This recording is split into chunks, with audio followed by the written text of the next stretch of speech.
یہ کہانی ایک ایسی جگہ کی ہے جہاں پر لاشوں کو لایا جاتا اور ان کے ساتھ برا سلوک کیا جاتا، جس کا انجام ایک بے قصور فیملی کو بھگتنا پڑا۔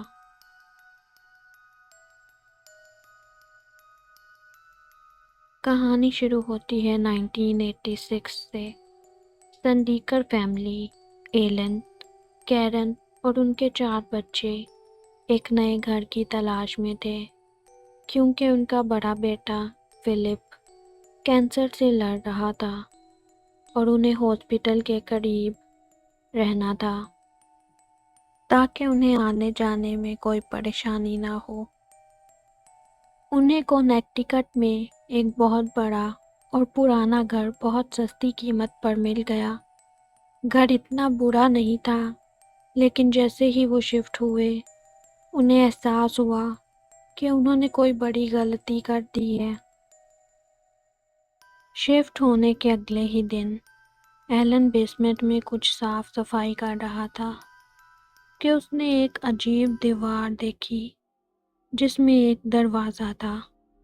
جب اس نے وہ دروازہ کھولا اور وہ اندر گیا تو اس کے ہوش اڑ گئے۔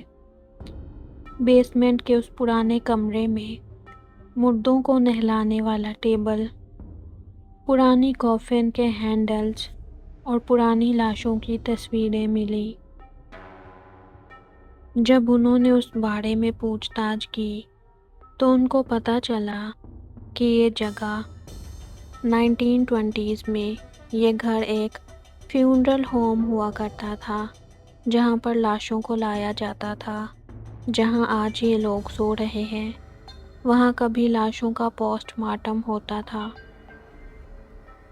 اس کے بعد سب سے پہلے فلپس، جو کینسر کا پیشنٹ تھا، اس پر اثر ہونا شروع ہوا۔ وہ کہتا تھا کہ اسے رات کو کونے میں ایک لمبا، دبلا پتلا آدمی نظر آتا ہے جس کی آنکھیں نہیں ہوتی۔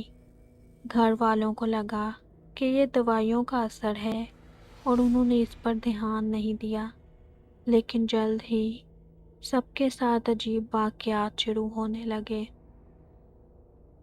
پھر ایک دن کچن میں ان کی ماں کیرن کام کر رہی تھی کہ اچانک برتن دھونے والا پانی خون کی طرح سرخ ہو گیا۔ اس نے ڈر کر پیچھے دیکھا تو سارے دروازے کھڑکیاں خود بخود بند ہونے لگی اور کھلنے لگی۔ وہ ڈر کے مارے چیخنے لگی۔ جب گھر کے سب لوگ آئے تو سب کچھ پہلے کی طرح نارمل ہو گیا۔ پھر ایک رات کیرن کی بھانجی، جو وہاں رہنے آئی تھی، وہ اپنے کمرے میں سو رہی تھی کہ اس نے محسوس کیا کہ ایک بہت ہی خوفناک ہاتھ اس کے جسم پر آ رہا ہے۔ وہ چیخنے لگی، لیکن اس کی آواز نہیں نکل رہی تھی، جیسے کسی نے اس کے گلے کو دبوچ لیا ہو۔ صبح جب وہ اٹھی تو اس کے جسم پر ناخنوں کے نشان تھے۔ گھر میں اچانک سے سڑتے ہوئے گوشت کی بدبو پھیل جاتی، جو بہت دیر تک آتی رہتی جبکہ گھر میں کوئی گوشت نہ ہوتا۔ پھر اچانک سے وہ بدبو غائب ہو جاتی۔ رات ہوتے ہی گھر میں سے عجیب خوفناک آوازیں آنے لگتی، جو کبھی خوفناک ہنسی میں بدل جاتی اور کبھی رونے میں، اور ان کو ایسا لگتا جیسے کوئی ان کو مسلسل خوفناک نظر سے گھور رہا ہے۔ وہ لوگ بہت ڈرنے لگے تھے۔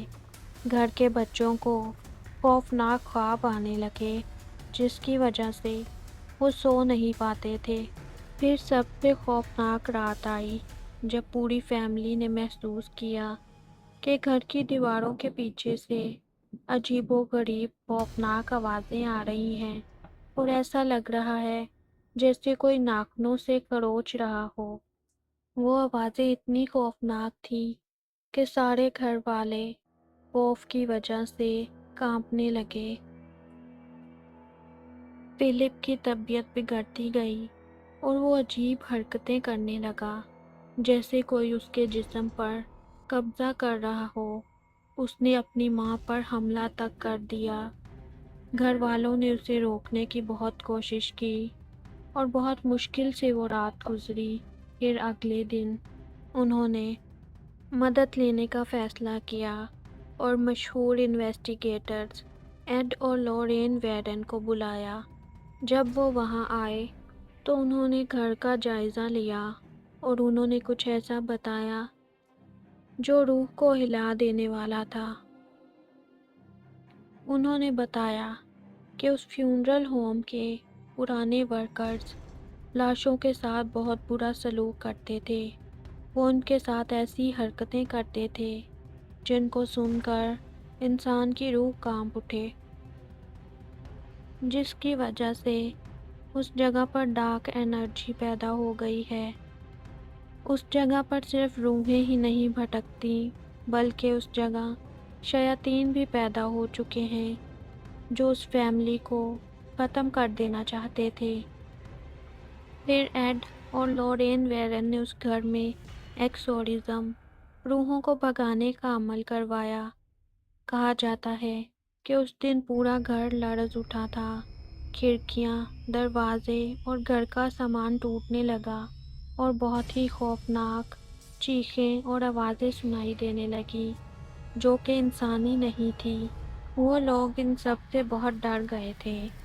وہ سب کچھ بند تو ہو گیا تھا لیکن وہ لوگ وہاں رہنا نہیں چاہتے تھے کیونکہ ان کی وہاں پر بہت سی بری یادیں اور خوف جڑ چکا تھا۔ اس کے بعد انہوں نے ٹائم ضائع کیے بغیر اس جگہ کو چھوڑ دیا اور اپنا سارا سامان لے کر وہاں سے بہت دور کسی شہر میں جا کر رہنے لگے۔ عجیب بات تو یہ تھی کہ جیسے ہی انہوں نے وہ گھر چھوڑا، ان کے بیٹے فلپس کا کینسر ٹھیک ہونے لگا اور اس میں بہت حیرت انگیز تبدیلیاں آنے لگیں اور وہ ٹھیک ہو گیا۔ لیکن وہ خوفناک یادیں ان کے ساتھ ہمیشہ جڑی رہی اور وہ دوبارہ کبھی پلٹ کر اس گھر کی طرف نہیں گئے۔ آج بھی وہ گھر سنسان اور ویران پڑا ہے، وہاں پر کوئی نہیں رہتا اور لوگ اس گھر کے پاس سے گزرنے سے بھی ڈرتے ہیں۔